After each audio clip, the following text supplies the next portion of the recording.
మనోహరి అసలు రూపం తెలుసుకొని మీ డాడీ తనని ఇంట్లోంచి పంపిస్తారని మిస్ అమ్మ ఇన్నాళ్ళు ఆగింది ఆనంద్ బాబు. కానీ ఇలాంటి పరిస్థితి వస్తుందని మేము ఊహించలేదు.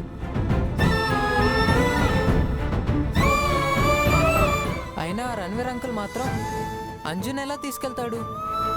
అంజు తన కన్న కూతురు కాదు కదా. అసలు రణ్వీర్ అంకుల్ నన్ను ఎందుకు తీసుకెళ్లాలనుకుంటున్నాడు? అవును రాథోడ్, అంజుతో అంకుల్కేం పని? అంకుల్ కూతురు వేరెవరో కదా, అంజు కాదు కదా. అదంతా మీ డాడీతో చెప్పలేం బాబు. మనోహరి చెప్పనివ్వదు. మరి అంజు అక్కని పంపించకుండా ఆపేదెలా అంకుల్? అమ్మ కూడా ఏం చేయలేదంటున్నారు. నేనే చెప్తాను. ఈ విషయం డైరెక్ట్ గా రణ్వీర్ అంకుల్తో నేనే తెలుసుకుంటాను. అంజు పాప,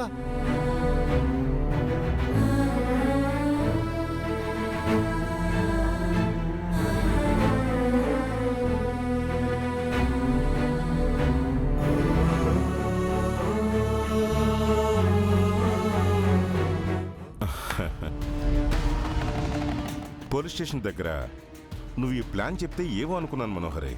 ఫస్ట్ టైం నువ్వు చెప్పినట్లుగా జరుగుతుంది. అవును మనోహరి, మొట్టమొదటిసారి నువ్వు వేసిన ప్లాన్ సక్సెస్ అయింది.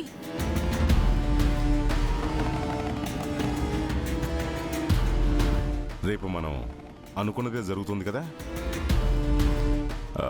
మళ్ళీ అమరేంద్ర అడ్డుపులేం వేయడు కదా. ఛాన్సే లేదు. అమర్ ఇప్పుడు ఫ్లాష్ బ్యాక్ మర్చిపోయిన పిచ్చోడు.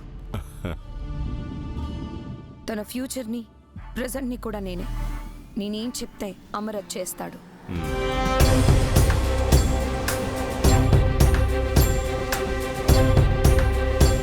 మనోహరి, అంజు పాప ఇటే వస్తుంది.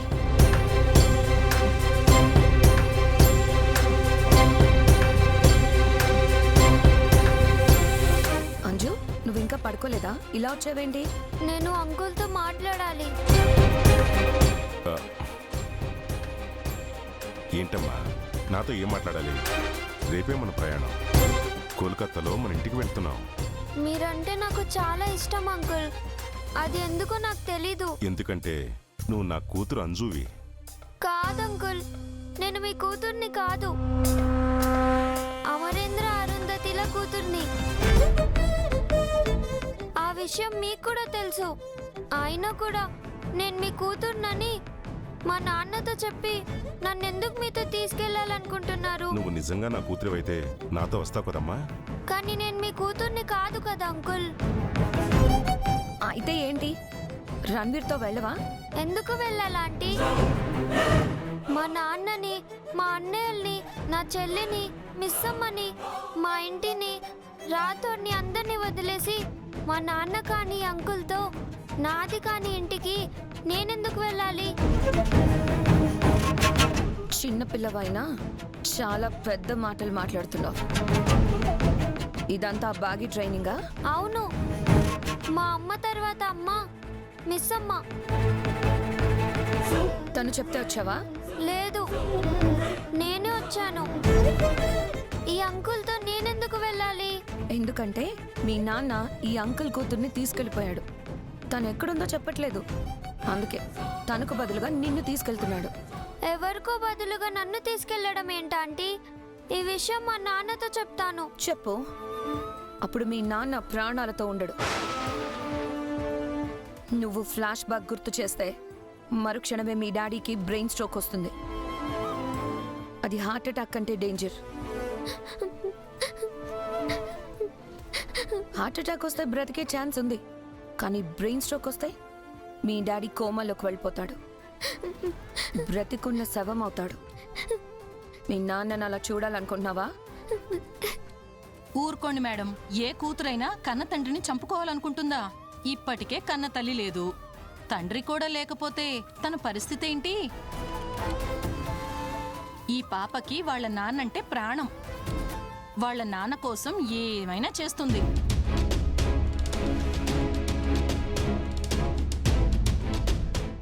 నిజమా అంజు? మీ డాడీ అంటే నీకు అంత ఇష్టమా? ఆయన కోసం ఏవైనా చేస్తావా? నువ్వు రణ్వీర్తో వెళ్తే అమ్ము, ఆనంద్, ఆకాష్, ఆరులకు నాన్నుంటాడు. నువ్వు వెళ్ళకపోతే మీకు అమ్మ లేనట్టే నాన్న కూడా ఉండడు. మీ అమ్మ చనిపోతే మిమ్మల్ని మీ నాన్న చూసుకున్నాడు అంజు పాప. ఇప్పుడు మీ నాన్న కూడా లేకపోతే మీ గతేమవుతుంది చెప్పు?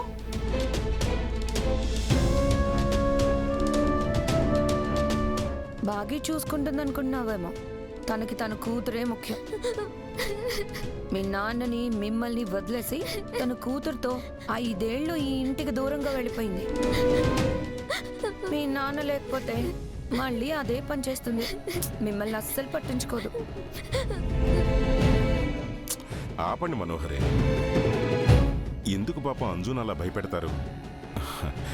తను బ్యాడ్ గర్ల్ కాదు, గుడ్ గర్ల్. చెప్పిన మాట వింటుంది. చూడమ్మా అంజు, నేను నీ రియల్ ఫాదర్ని కాదు, కానీ నేను నిన్ను నిజమైన ఫాదర్ లాగా చూసుకుంటాను. నిన్ను చక్కగా చదివిస్తాను. నీకు ఏ లోటు లేకుండా చక్కగా చూసుకుంటాను. ప్రామిస్, సరేనా?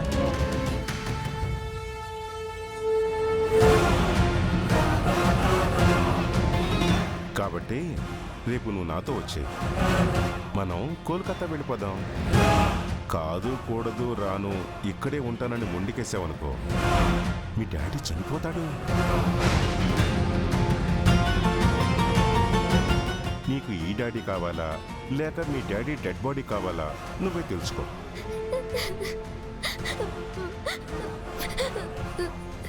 ఎందుకమ్మా ఏడుస్తున్నావు? నైట్ అంతా బాగా ఆలోచించి పొద్దున్నే నాతో రావటానికి రెడీ అవ్వు, సరేనా? వెళ్ళు.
Thank you daddy, thank you daddy.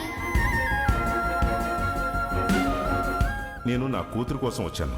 నువ్వు అనుమతిస్తే నా కూతుర్ని నాతో తీసుకెళ్ళిపోతాను. నేను రాను. మీరు మా డాడీ కాదు. ఇతనే మా డాడీ.